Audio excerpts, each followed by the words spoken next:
What's up, guys? Welcome into Packers Total Access. My name is Clayton. You can check us out on packernet.com. Find me on Twitter at Packers_access. You can email us, PackersTotalAccess@gmail.com. You can text us 865-658-5824. Flying solo this morning as everyone recovers from festivities, I believe is what's going on.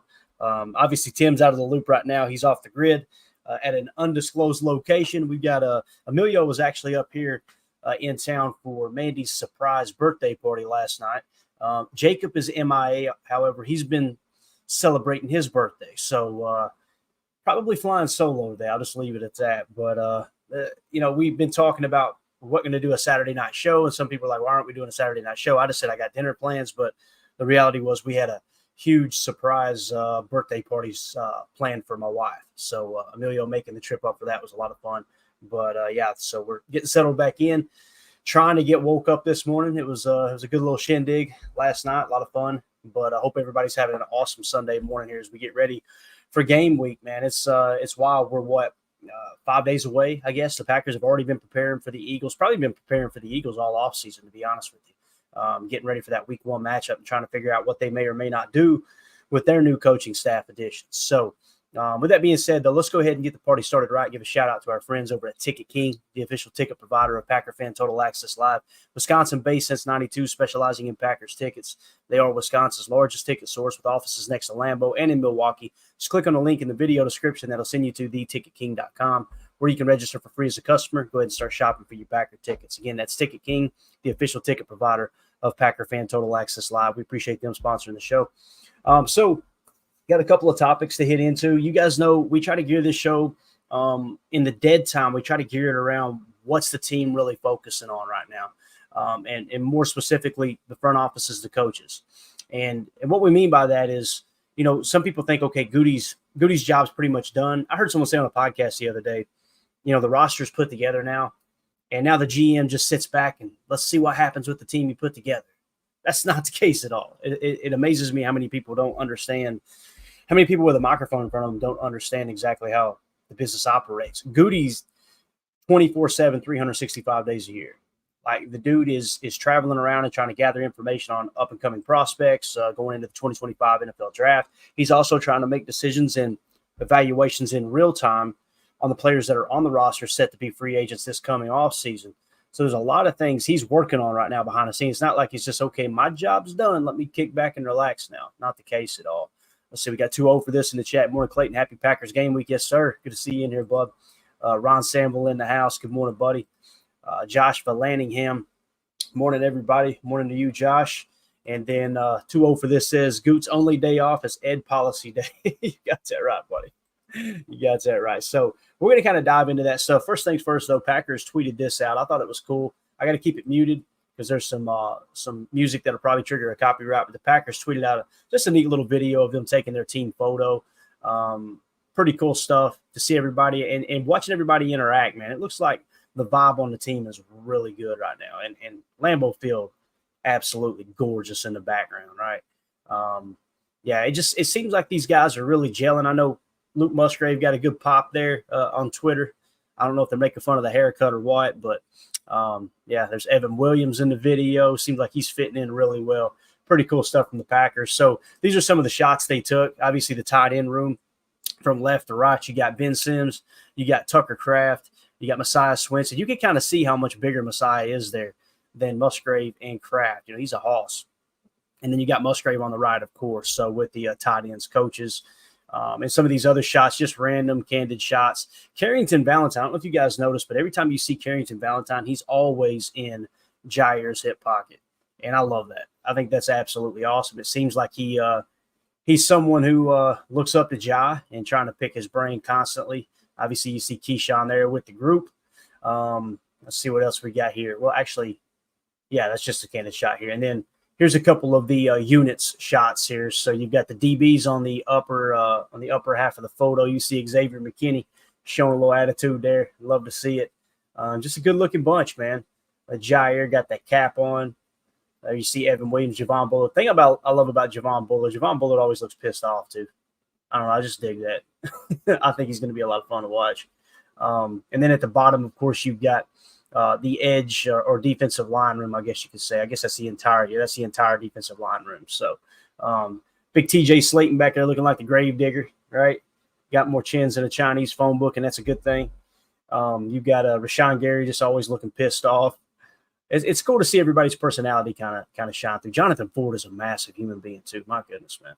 But anyway, just thought it was cool that the Packers took those team shots, all that good stuff. So Ron Sanville says, do you have that picture of Hopper? He looks huge. I didn't see it on their tweet. May have overlooked it, Ron, and I'm trying not to spend too much time on this stuff because on the podcast, people are going to click and can't see the pictures, but let's get to the point here. So we try to take that in. At least I try to take that into consideration every time we're doing a show. Just a little bit of news around the edge here. 2-0 for this says, I'm glad to hear Pearsall is doing all right.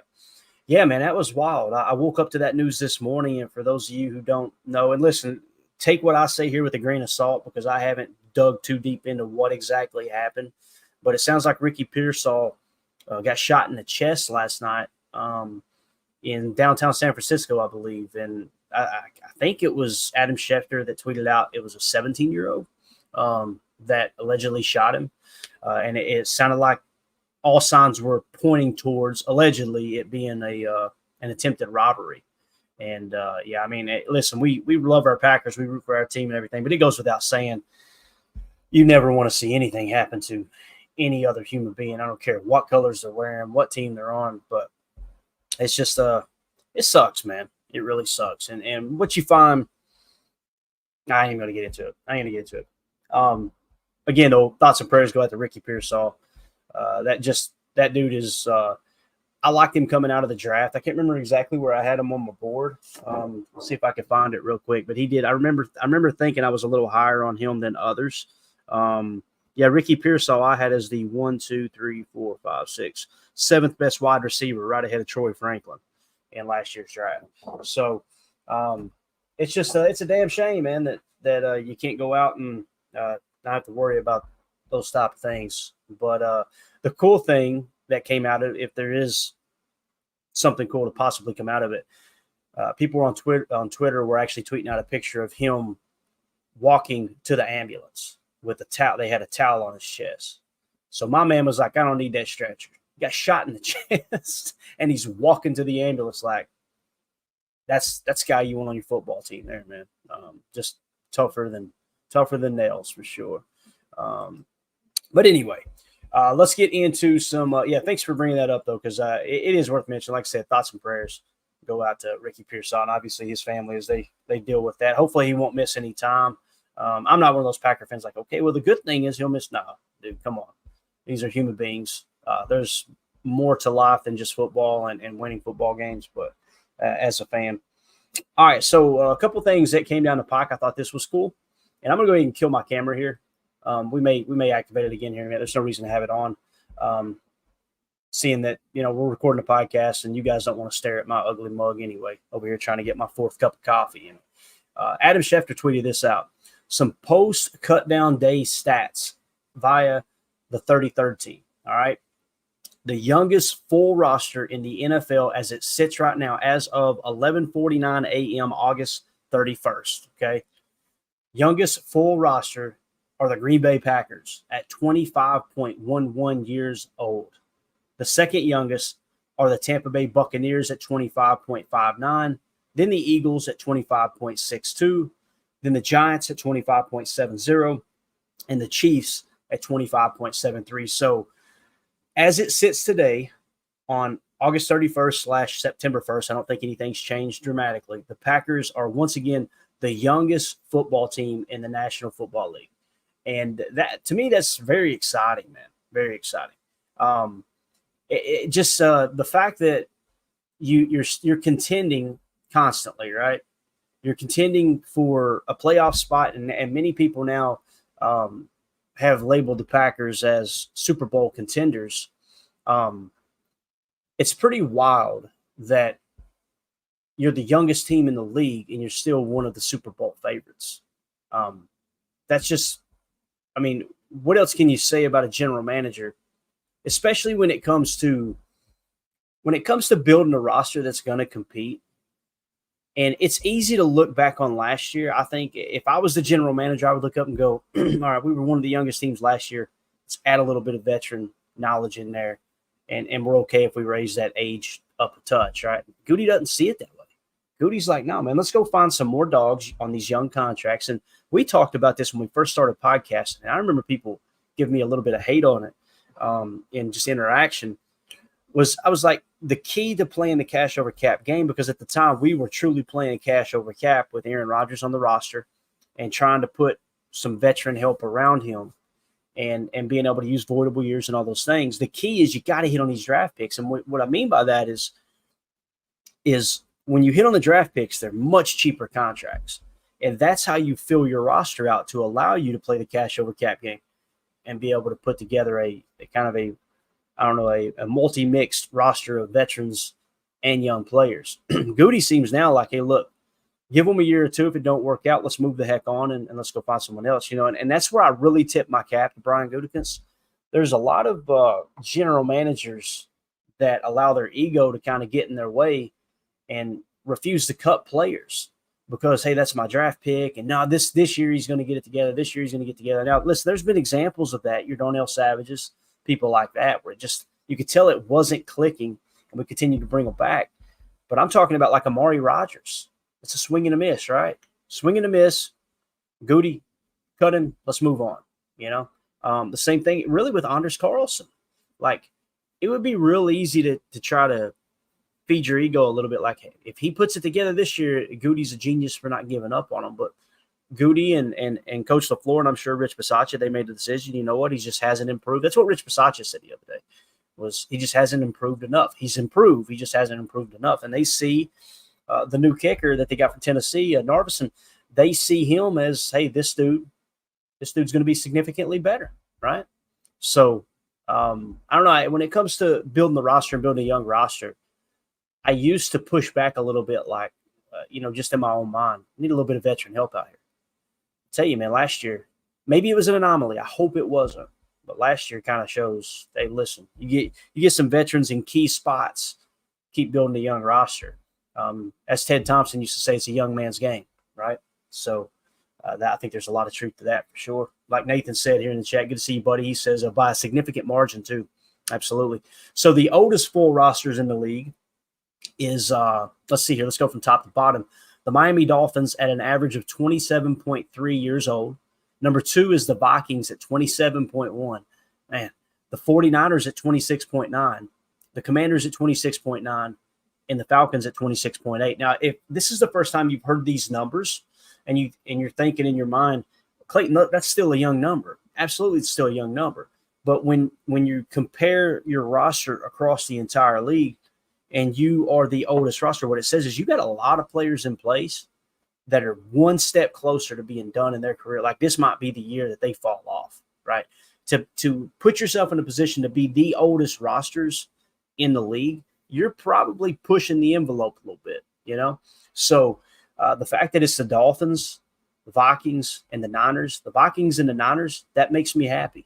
The Vikings, man, it's a crap show over there right now. Right now, obviously, you can't control the tragedies that's happened kind of off the field, and your quarterback being out for the year, you didn't see that one coming. I don't know if there's anything you could have done to prevent that. So those things are just kind of bad luck. So now you're going into a season with Sam Darnold as your quarterback, and listen, there's some stats that suggest Sam Darnold's a good quarterback, and there's, I feel like, many more credible stats that suggest he's not. That he's not going to be a guy that can get you over that hump, right? So when you got the oldest roster and it's a crappy roster, just not sure what you're doing, Like, someone posted, they tweeted something the other day. I wish I'd have grabbed it and quote tweeted it, because I typically try to quote tweet stuff that I could share on here and give people credit for the information. But with the Vikings, it's like, it showed their last draft class too, or one of their first draft classes with their new GM. And man, it was bad. It was like a miss on all of them. And I understand there's misses with every general manager across the league. Goody misses all the time.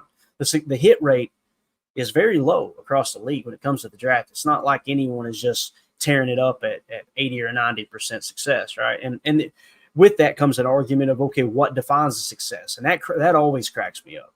Like, I quote tweeted one of the draft classes. It was Jordan Love's draft class. And the only person left on that roster or from that draft class that's still on a roster is Jordan Love.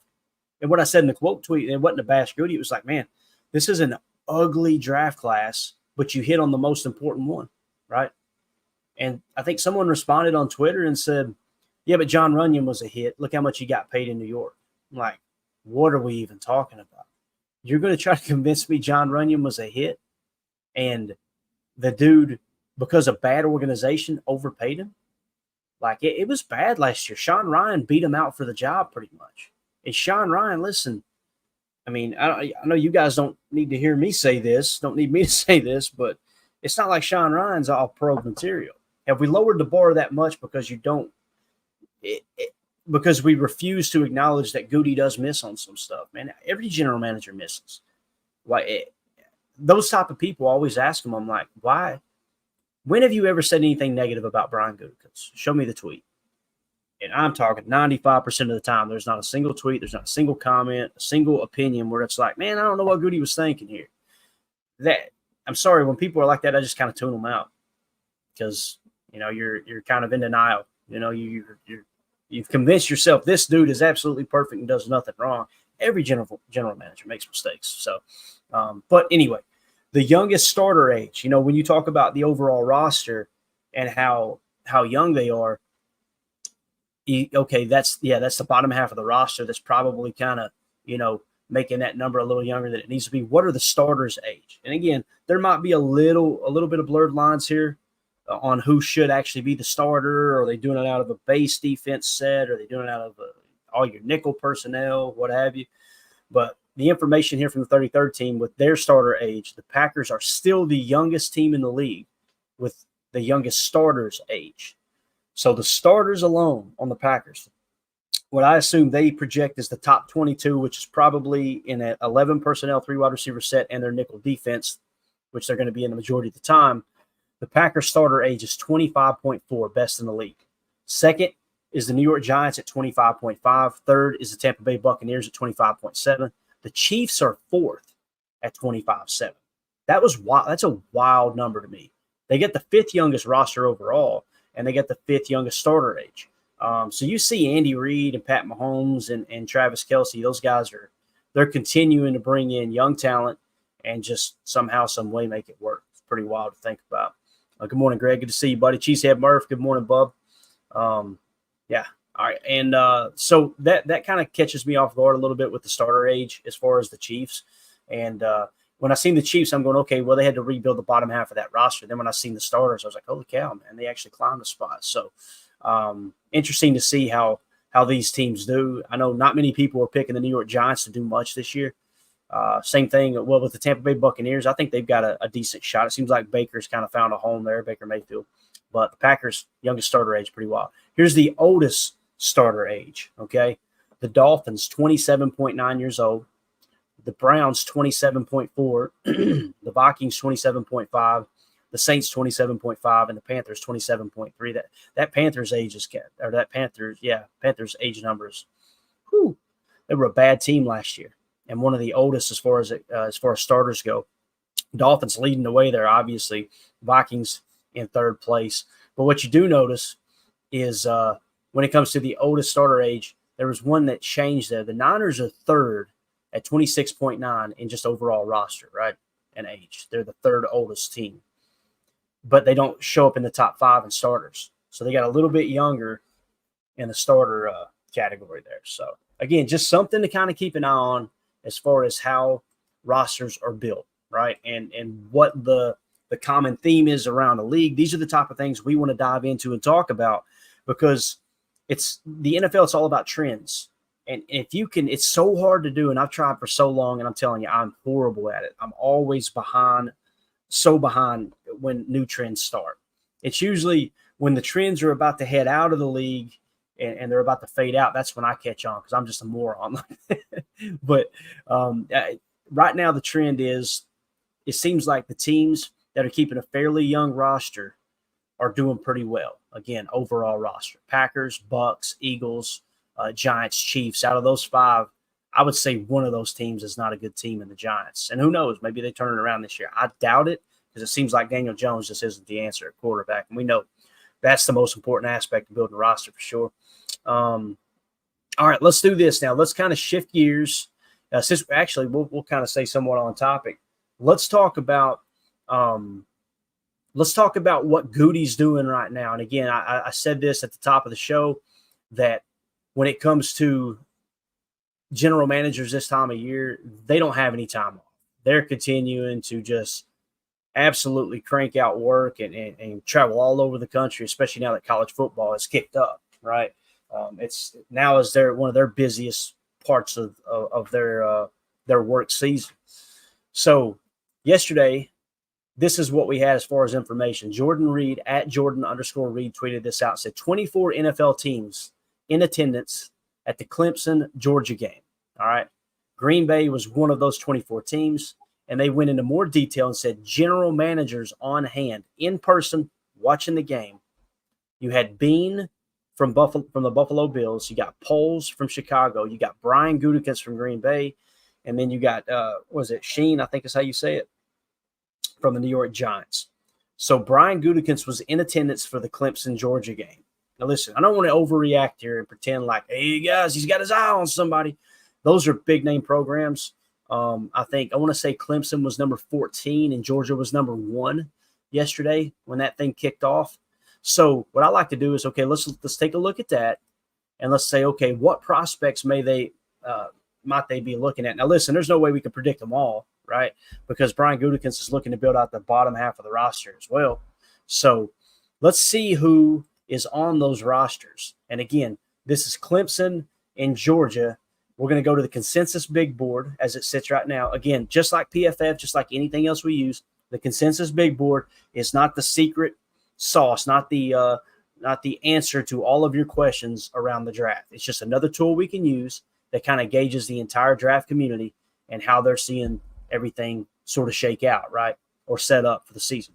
So again, we're looking for Georgia and Clemson players right off the bat. Carson Beck in the number 6 spot. I think it's safe to say the Packers don't think they'll have a shot at Carson Beck and probably wouldn't be interested in drafting a quarterback that high, seeing that they just gave Jordan Love $220 million. Now, if he falls to them, they win the Super Bowl, they're sitting in the 32 spot, somehow, some way, the best quarterback in the draft. Never going to happen. But somehow, some way, the best quarterback in the draft falls all the way to you at 32. Yeah, I think they would probably take him. But don't think he's got his eye on Carson Beck right now. So we're looking for Clemson, Georgia. Here's another Georgia guy. Mikael Williams, defensive lineman out of Georgia. That grabs my attention, and I'm going to explain why here in a second, okay? So your next player, safety, Malachi Starks. Now, we know that Brian Gutekunst loves Georgia players, right? He loves that program. He loves what Kirby Smart's already created. And, just like college football, when you're recruiting, there's a thing called pipeline where you build relationships and you build this continuity throughout a certain part of the country that you're continuing to recruit for your college program. And you get to know people, you get to know coaching staffs and high school coaching staffs, especially in the Southeast, they don't turn over very often. So you got some of these guys that are legends in high school coaching throughout the southeastern part of the United States, all over the country. But me being in the Southeast, you kind of see it firsthand. You hear more times than not, this coach has been coaching at this high school for 23 years, and he's a legend, right?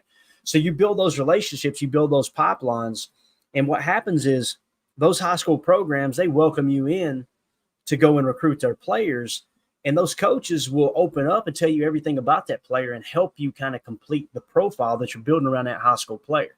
I say that because with the NFL level and scouting college players, it works the same way. You hear stories all the time. The one that sticks out to me is Nick Saban and Nick Saban, how he will, he said, it's amazing to me how many teams did not ask me for information on that player. If they'd asked, I would have told them, right? I'm not reaching out to them. He said, but there are programs in the NFL, Bill Belichick was one, where he would ask Saban, hey, what do you think of this guy, and this guy on your roster? What do you think about this guy that you played against the last 2-3 years, right? And you build a relationship, you build rapport, you go out to dinner, you get to know these coaching staffs, and they're going to give you a little more information, man. They're going to share that info. It's obvious that Brian Gutekunst has done that at Georgia. Now, I don't know how close he is to Kirby Smart, but, man, he's drafted a lot of Georgia players, right? I mean, you think of Devontae White, you think of Quay Walker, now you got Javon Bullard. There's definitely a pipeline that's been somewhat created through that Georgia program. So I think that's going to continue for Goody as Kirby Smart continues to build just championship level defenses. I don't even know if they won yesterday. I'm assuming they beat Clemson. Let me check real quick. Again, this isn't a college football pod, but we need to talk about this stuff, especially at this point in the season when you get news that Goody was visiting somewhere. So let's go here. Georgia football. Let's see who won. Oh, yeah, Georgia. The number 1 team in the country versus the number 14 team in the country. Georgia boat raced Clemson 34-3. Think about that. Now, it was at Georgia. I believe it was between – no, it was a neutral site. I remember seeing it at a neutral site. This particular app doesn't say where they played, but I'm pretty sure it was a neutral site game. Let's see here. Neutral site. I got to know, man. This is what happens when I fly solo. You get a lot of dead time like this because I've got to know these things. Neutral site openers. Someone will write a way too lengthy article. Neutral site opener at Aflac kickoff game at Mercedes-Benz Stadium in Atlanta. So they played where the Falcons played yesterday. So it was a neutral site game. That makes it an even more impressive win for Georgia because if it was played between the hedges, you go, hey, that's college football, man. Home field cooking, right? Not that anybody's cheating for the home team, but, man, they get rowdy. It's hard to go on the road and win ball games, which is really, really cool about my Notre Dame Fighting Irish going and winning that game yesterday. We'll talk about it in a second. I think you'll be surprised why we're going to talk about it too. So anyway, Malachi Starks with Georgia. Still looking for the first Clemson player. Haven't seen them yet. So we're looking Georgia, Clemson, unless I've overlooked them here. Here we go. We got our first Clemson player, linebacker Barrett Carter from Clemson. Okay. Could be looking at some backers down there. That's possible.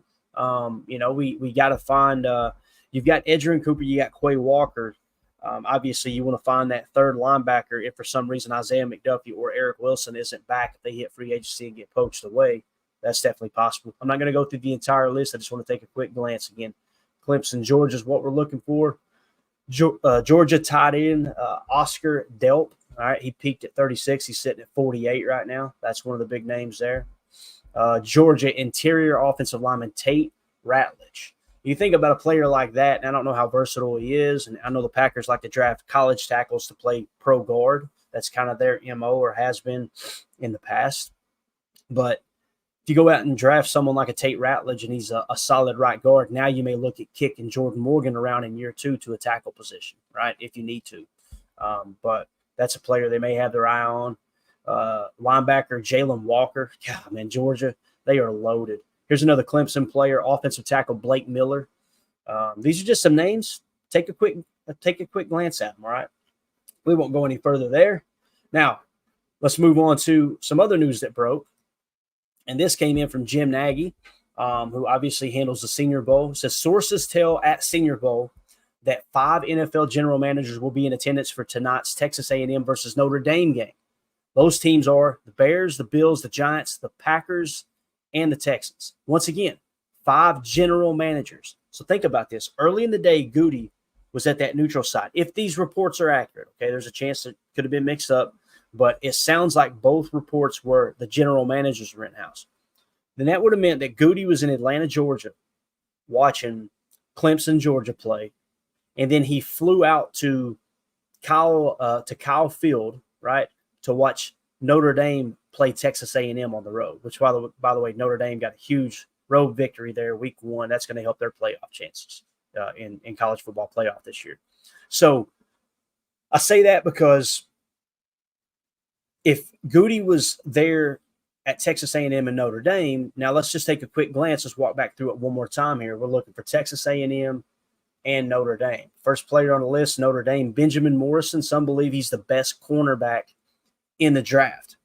Would the Packers be interested in the corner? I think so. And I'll tell you why. Eric Stokes is set to be a free agent. Corey Ballantyne's set to be a free agent, if I remember correctly. Just want to glance here. Those are unrestricted free agents as well. If you think other teams aren't looking at the Packers roster to poach, man, look at how many of those practice squad guys got signed, right? It's pretty wild to think about. So, yeah, First player, Benjamin Morrison. I'm hoping the Packers have a good enough season that they will have no shot at drafting him. All right, so again, we're looking Notre Dame and we're looking for Texas A&M. Nick Scorton, edge defender out of Texas A&M. He's sitting in the 20 spot. He had peaked at number 7. So might have your eyes on him just a touch. Let's see here. Texas A&M. Quarterback Connor Weigman. I hope I'm saying that right. Maybe Weigman. I think it's Weigman. Quarterback for Texas A&M. He's sitting in the 31 spot. He had peaked all the way at 15 at one point. And again, I think these numbers haven't been updated since the ball game, so this will shuffle around, and we'll look at it from time to time throughout the year. All right, Texas A&M and Notre Dame. A little bit of a drop-off here now, looks like, unless I'm overlooking. I apologize if I missed one. But Texas A&M, Notre Dame. All right, here we go. A couple of them grouped together. Shamar Turner, defensive lineman from Texas A&M. He's in the 70 spot. He peaked at 53. And then you got Howard Cross III, defensive lineman from Notre Dame, sitting in the 71 spot. He peaked at 20. Howard Cross is a hoss. And I don't know why he fell all the way to 71 because he was, much higher just a few weeks ago. We'll see if we can find out why as we move forward throughout the season. So one more, Mitchell Evans, tight end from Notre Dame. They've become kind of tight end with your Michael Mayers and other players that have had pretty good careers in the NFL coming out of Notre Dame. So those are just a few players that kind of grab your attention. The defensive line is what really grabs my attention, and I'll tell you why right now. Let me go ahead and drop this down, and I want to share this other screen real quick with you guys. So let's talk about the free agents for the Packers coming up. And people are going, Clayton, why are we talking about this? It's football season. This is important. These are the things that we want to talk about because Brian Gutekunst is keyed in on this stuff. He's looking at his free agents. I think we would all agree he's already signed the players that he slam dunk. We want them back, right? And those players were Kenny Clark, right? Got his contract extension. I'm trying to think of who the other guy was. Got the other player on the Packers that got the contract extension. But here are the remaining players that have not got it. Oh, the other player is Jordan Love, of course. I think that was important. So if these are the players that they said, you know what, we don't like them enough to give them market value at their position, then you let them play the year out and you reevaluate at the end of the year. Maybe you get a stronger comp.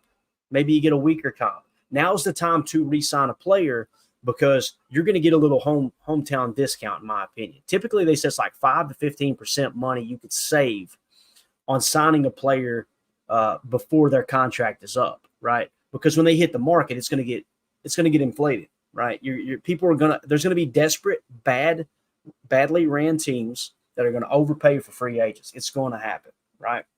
So here are the top remaining free agents for the Packers for 2025 based off of AAV, which is average annual value, okay? So if you take the whole contract, divide it by the number of years, typically that's where you come up with the AAV.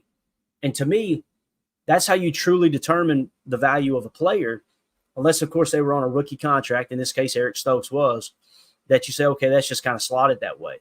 But like A.J. Dillon is on this list too, that $2.7 million, he was offered a little bit more money, and he took this deal, and it sounded like it wasn't enough money to offset the taxes he would get to play in another state, if I understood the article correctly. So top of the list, 2025 free agents. These are the things that Goody's looking at when he's going and scouting players. He's looking at his roster and going, okay, Eric Stokes set to be a free agent. Doesn't mean they're not going to re-sign him. He may ball out, look healthy, and Goody want to re-sign him. That's definitely a possibility. But right now, Eric Stokes at corner, A.J. Dillon at running back, Corey Ballantyne at cornerback. You're already seeing a trend there, right? We may lose 2 corners. Maybe Goody gears up to take a corner next year. Center Josh Myers. Guys, that's a starting position. Now, is Jacob Monk going to be your future center? Some people believe that. Some people believe that the plan might be to kick Zach Tom to center and have Jordan Morgan kick the right tackle next year. There's been many reports that came, quote unquote, from within the building that the future center is on the roster. Now, to me, it's one of 3 people if that's the case. It's either Elton Jenkins, Zach Tom, or Jacob Monk. That's what I take from that comment. So the Packers may not look to even draft a center. However, if they may have the center on their roster already, but I think unless Josh Myers is willing to take a very, very, very team-friendly deal, he's probably not going to be back next year. All signs kind of point to that, in my opinion, We'll see. I know they like him, and they like him for his pass blocking ability. And you can look across the board, whether you look at PFF or pass blocking statistics or any other analytics you can find. One thing is for sure, the Packers put run blocking on the back burner. They say, we want to key in on pass blocking. This is a passing league. We want to keep our quarterback protected and upright. We'll work it out however we need to work it out in the run blocking game. I'm not saying I agree with it, but there is no denying that's how the Packers look at building their offensive line, in my opinion. Now, it could be that the development process, which doesn't get talked about enough, it could be that the development process from the offensive line coaches aren't keying in on that enough, or maybe they're just not good at that. Coach Butkus, not a shot. It's reality. You can't be great at everything. If you're great at everything, you end up being a head coach, right? So could be that, right? But yeah, it's who do we have on the roster that's going to be the future center? Coach Lynn makes a good point here. He says Sean Ryan looks solid at center also. That wouldn't surprise me, Coach. It wouldn't. If they popped in and said, hey, Sean Ryan's going to be our center, it wouldn't be my top pick. But I see what you're saying. It wasn't like when he came in at center and he played horrible, right? To me, I hate to say it like this and be a jerk, but he didn't look any different than Josh Myers out there, albeit they were playing against backups. So, Ben Holden said, so cornerback, D-tackle, center, O-line, and linebacker. See, Ben's thinking in mind at the same direction I'm thinking, right? When you look at these free agents coming up, you start to go, okay, you're probably going to need to replace that. They may ball out. You give them an extension. We talked about it. But that's how this team stays so young, right? Is Goody is when you let someone go, he's turning over the roster with rooks and young undrafted free agents and maybe guys that got kind of raked over the scrap pile, and he comes through, tries to swoop in, and the famous line, I can change him, right? So, again, Eric Stokes, cornerback, A.J. Dillon, running back, Corey Ballantyne, cornerback, Josh Myers, center, Eric Wilson, outside linebacker. See, remember we were talking about linebackers on that list? Possibility, right? If Eric Wilson is your starting 4-3 backer right now, over Edgerrin Cooper, at the way it sits right now, it's Quay Walker, Isaiah McDuffie, and Eric Wilson. You want Edgerrin Cooper to be able to take that spot from Eric Wilson. You want that, and let Eric Wilson really key in on special teams. In the meantime, the injury has set Cooper back a touch. Then that might be the reason that the only reason he hasn't beat out Eric Wilson for that other linebacker spot. So I think they'll want Eric Wilson back. He's 30 years old. If he shows he can play special teams like he did this year, I don't think he's going to carry enough value to allow another team to outbid us for him next year. So I wouldn't be surprised if he comes back. So that one I'm a little bit like, maybe not linebacker. And you got Quay Walker, you got Edgerrin Cooper. You spend a lot of draft capital in rebuilding that linebacker room. The reality, too, is only two of those guys are going to be on the field 75 to 80% of the time because you're going to be in a nickel 4-2-5 rather than a base 4-3. So you don't want to dump more draft capital or more money into a position that's not going to be on the field but 15, 20% of the snaps, right? So you got to take that into consideration. When I build a roster out, when I'm modeling a roster, and that's right, I'm nerdy, I do that. When I hear former general managers like Michael Lombardi and others talk about you got to model this thing out, you got to project it out, I do it all the time. I got a whiteboard. I'm a weirdo, guys. There's no two ways about it. I'll draw it out and go, okay, here's what our nickel 4-2-5 looks like. Here's what our 11 personnel looks like. That's what's going to be on the field the majority of the time. It doesn't mean you neglect depth at tight end because you're going to be playing a lot of 12 too. We played more 12 personnel than anyone in the league last year, according to, I think it was Jordan Rodriguez that said that. So you still key in on that stuff, but the main thing is you're starting 22, right? And then build out depth around it. So next on the list is Andre Dillard at tackle. Obviously, we just signed him, kind of trying to patch together that swing tackle or that backup left tackle spot. Tyler Davis, tight end, is going to be a free agent. Zane Anderson, safety, is going to be a free agent. And TJ Slayton is going to be a free agent. Maybe TJ Slayton's size gets some people's attention. I think you're going to get the best version of TJ Slayton in our base 4-3 this year, though. And the reason being is because he's playing for his career right now, man. He's going to be 27 years old, right? And is he 27? Is that right? Yeah, 20. He's going to be 28, I believe, next year. So he's trying to get one more bite at the apple here.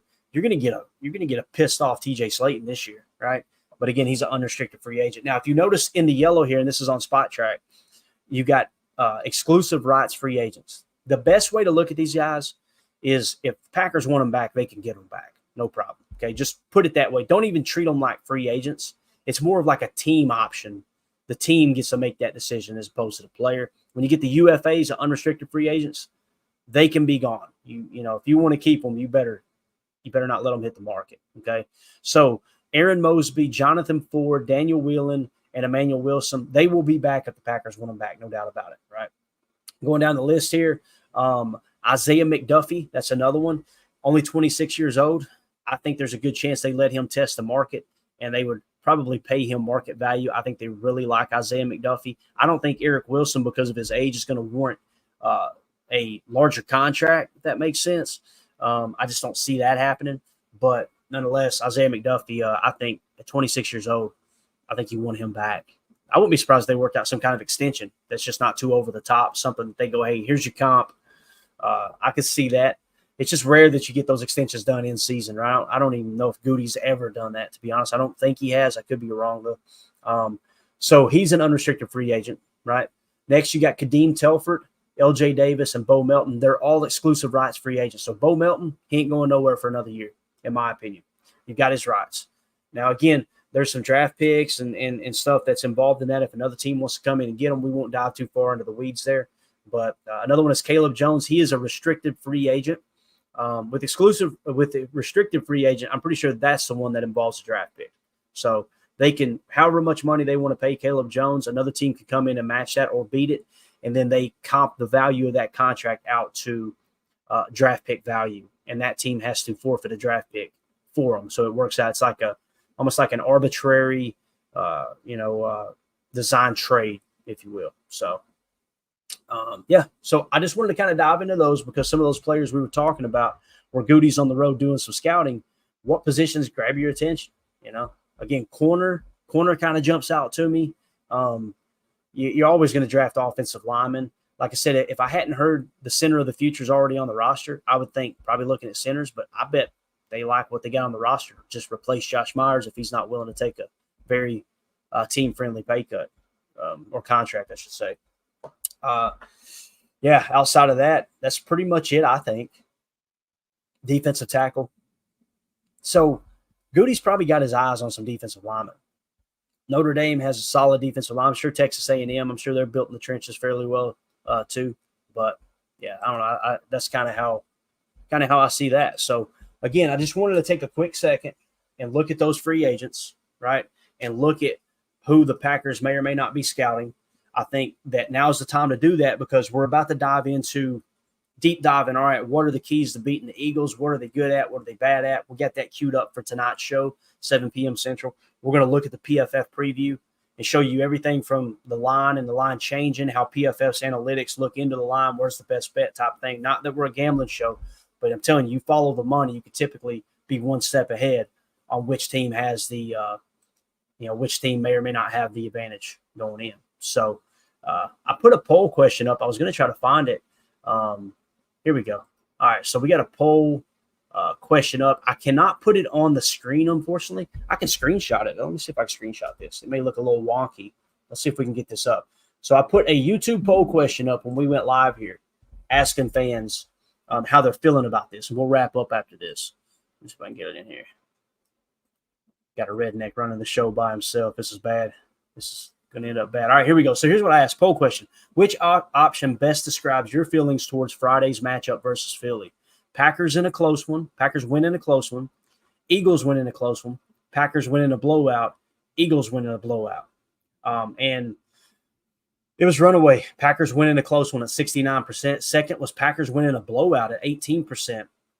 Third was Eagles win in a close one at 9%. And then the Eagles win in a blowout at 4%. So, Packer fans, listen, we're definitely a positive channel here, but we seem to be feeling pretty good about going in this game. And what's crazy is actually if you go over to BetUS, they've still got the Packers catching 3 points here. So the Eagles are 3-point favorites, and Packer fans feeling pretty good about this game. So we'll see, man. I think it's going to be a close one. If I had to vote, I would probably say if it stays at the neutral site, I'm leaning towards the Packers in a money line situation, but I would take the +3 because I always take the points on a team that I think has a good chance of winning the game. just a nice way to watch a ball game when a team jumps up by 7 points and you're sitting there holding 3, so essentially you got a 10-point lead. But again, that's the number that was on BetUS the last we checked. If you guys want to put a little action on the game, check out BetUS.com. I've got a link in the video description here. They're the official sports book of Packer Fan Total Access Live. Like I said, you click on the link in the video description, it'll send you over to their website. If you use that actual link, okay, if you just go to BetUS, this doesn't happen. But if you use that link that's in the video description, then it lets them know that us over here at Packer Fan Total Access sent them to you, okay? And it just puts us in better standing with them. And they got a cool little interface and all that good stuff, so you might want to check them out. Again, that's where that number came from there. Packers +3. They're 3-point underdogs as it sits right now. Now, I'm going to highlight one comment. We got to get out of here. Magic1 in the chat said, Clayton, did you hear the air quality is so bad they may cancel going to Brazil and play in Philly? I haven't heard that specifically, Magic, but I do know the air quality and all. I'm well aware of everything that's going on in Brazil right now, and there's multiple reasons. It sounds like a lot of people about got canceled earlier in the year for just stating what appears to be facts now. I try to stay out of those conversations because I'm just a dumb redneck from Tennessee. I'm not qualified enough to comment, but the air quality thing and the wildfires and stuff, man, that's a real issue. So maybe it will get moved back to Philly. If it does get moved back to Philly, watch that line really shift. You may see the Packers catching more than 3 points, right? Because that was a big positive. I didn't understand the Packer fans that got upset with them going to Brazil. It was an away game, so we're not missing a game at Lambeau. You're not missing an opportunity to watch the Packers play in Green Bay. And also, man, it helps you with an away game. It's a neutral site. Both teams have to deal with the same thing as opposed to going into Philly and having that disadvantage. So if anybody in the chat has an update on that, let me know. I'll just glance real quick. I don't see anything myself, but I was trying to get back to, his comment. No one else said anything. So there you go. So just be aware of that. Everybody keep your ear to the street there. I'm assuming they're still going to play it in Brazil. I think it would be highly unlikely that they would move that game. I think it'd be more likely they would cancel it or postpone it to a later date, wouldn't you? I mean, people spend a lot of money ready to travel down there and watch the game. And I know folks there in town, I can only imagine local businesses and stuff that have kind of prepared for that, right? When you prepare for an opportunity like that, for a lot of people coming into one area to spend a bunch of money, there's a lot of investing that goes on from a business standpoint. So I think it would take a lot for it to get moved. There you go. So if you guys and gals would hit that like button for us, we appreciate y'all hanging out with us this Sunday morning. We're going to get out of here. Just a 1-hour show today. And then we'll be back tonight for PTA Live at 7 p.m. Central. And we're going to begin to look at this Packers-Eagles matchup a little bit closer. All right, we're going to focus on exactly where their weak spots may be, where their strengths are. And I'll try to pull some other team statistics too to see how good they were last year, although they've got a lot of coaching staff changes. We'll see where they were at points per play, points per game, yards per play, yards per game, all that good stuff, and kind of see both on offense and defense where they may be. So appreciate everybody in the chat. This was a lot of fun. For those of you listening on the pod, thank you for making us a part of your day. We'll see y'all tonight at 7 p.m. Central Time. As always, let's go out and be the change we want to see in the world. Go Pack, go.